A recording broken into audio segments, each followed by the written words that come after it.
Hello everybody, welcome back to another lesson. Today we are going to talk about subtracting decimals. And when we subtract decimals, we do it the same way as addition, only it's going to be subtraction. You got to make sure both terms that you're subtracting have the same number of decimal places. So here we have our first example, 5.2 minus 3.9. Both of them have one decimal place, so we can go through and subtract. Well, the 2 doesn't work, so we'll have to make that a 12. We'll have to borrow 1 from the 5 and make that a 4. So 12 minus 9 is 3. 4 minus 3 is 1. And since both terms have one decimal place, the answer will have one decimal place also. We will get the answer of 1.3 for our answer. Okay. How about 51.31 minus 2.29. So 51.31 minus 2.29. Well, again, since we know we have two decimal places in both terms, we can go ahead and subtract since they both have the same number of decimal places. 1 minus 9 don't work, so that's going to have to become 11 minus 9. We'll have to borrow 1 from the 3 next to it and make that a 2. So 11 minus 9 is 2. 2 minus 2 is 0. Then we would have 1 minus 2 doesn't work, so it would have to become 11 minus 2.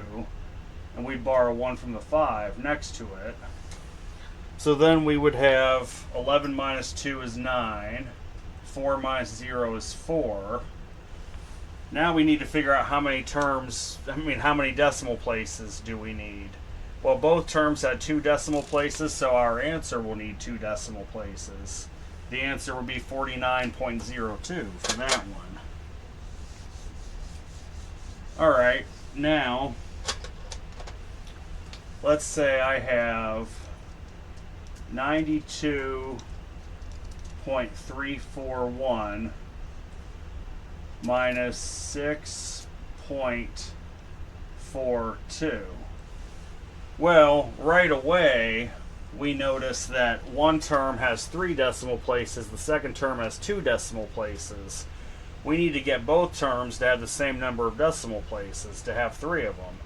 So all we would do is just add a 0 at the end of 6.42, because there's an infinite number of zeros after that. So you'd have 6.420.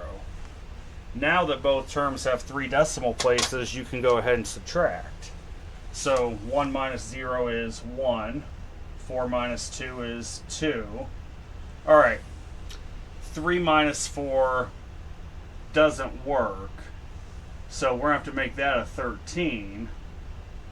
Well, we have to borrow 1 from the 2, which also doesn't work. That would have had to have been a 12, which really means that's got to become 11 since we're borrowing 1 from that. But in order to have made that an 11, we have to have borrowed 1 from the 9 and made that an 8. So 13 minus 4 is 9. 11 minus 6 is 5. 8 minus 0 is 8. Now, both terms have 3 decimal places, so your answer needs to have 3 decimal places also. And then you would end up with 85.921. That would be your answer to this equation.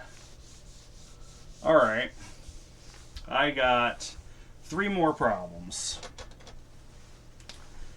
Let's say I give you 2.5 minus 0. Let me make that a little bit bigger. Minus 0.0025. Okay, well, one term has 1 decimal place. The second term has 4 decimal places.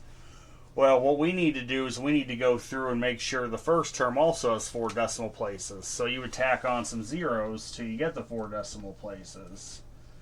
So you would end up with 2.5000 minus 0.0025.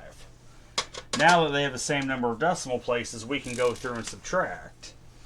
Well, 0 minus 5 doesn't work. We need to make that a 10. Now, we have to borrow 1 from the 0, which means that would have had to have been a 10 in order for us to borrow from it, which means that'd have to be a 9. And then you would have to borrow another 1 from the 0, which means that would have had to have been a 10 in order to borrow from it, which means that also becomes a 9. Which means you got to borrow 1 from the 5's place. That becomes a 4. So now we can do the subtraction. We have 10 minus 5 is 5. 9 minus 2 is 7. 9 minus 0 is 9. 4 minus 0 is 4. And then 2 minus 0 is 2. So now that we see that we have 4 decimal places in both of them, that means we need to have 4 decimal places for our answer. Since you had 4 decimal places in each term, you need 4 decimal places for your answer. So your answer would be 2.4975. That would be your final answer for that. Got 2 more problems here. Okay, let's see. I have 100.16 minus 0.118. Okay. Well, we see here that the first term has 2 decimal places, the second term has 3 decimal places.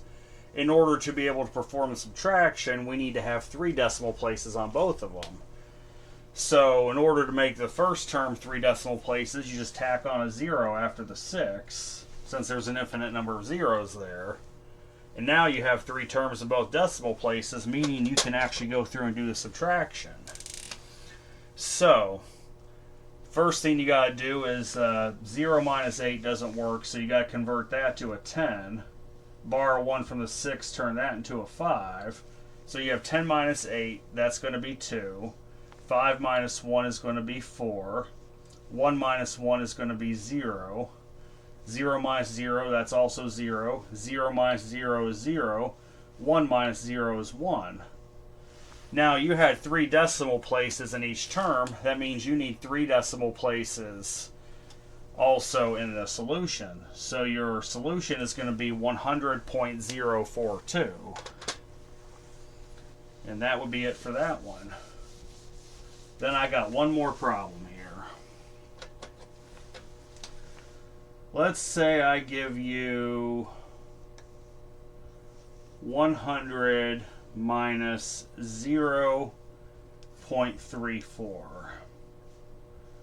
So you have 100 minus 0.34. Well, in the first term you have no decimal places. In the second term you have 2 decimal places. So that means that you must make the first term have 2 decimal places. In order to do that, you would just do 0.00, since there's an infinite number of zeros going after the right of the decimal place. Now both terms have 2 decimal places, so we can go ahead and do the subtraction. First one is 0 minus 4. Well, that doesn't work. We got to make that a 10. Which would mean we'd have to borrow 1 from the 0. That doesn't work. So that would have already had to have been a 10. So that means we'd borrow 1 from 10. That makes that a 9. Which means we'd have to borrow from the next 0 over, which means that would have already had to have been a 10, which means that becomes a 9 since we borrowed from that. Which means we would have had to borrow from the next 0. That would have had to have been a 10, which makes that a 9. Which means we got to borrow from the 1, which makes that a 0. Now that we have everything, we can do our subtraction. We have 10 minus 4 is 6. 9 minus 3, that's also 6. 9 minus 0, that's 9. 9 minus 0, that's 9. 0 minus 0 is 0. We don't need to write the 0 to the left of the 9. Both terms of the equation had 2 decimal places. That means our solution must have 2 decimal places. So the solution to this is going to be 99.66. So really, there is nothing much to doing subtraction of decimals. Just got to remember about borrowing from your other place values. This is kind of a review of subtraction in general, only we're incorporating decimals into it. And just like with addition, when you do subtraction of decimals, make sure both terms of your equation have the same number of decimal places. So the next lesson we will be doing some variables with decimals, and I hope everybody has a good day.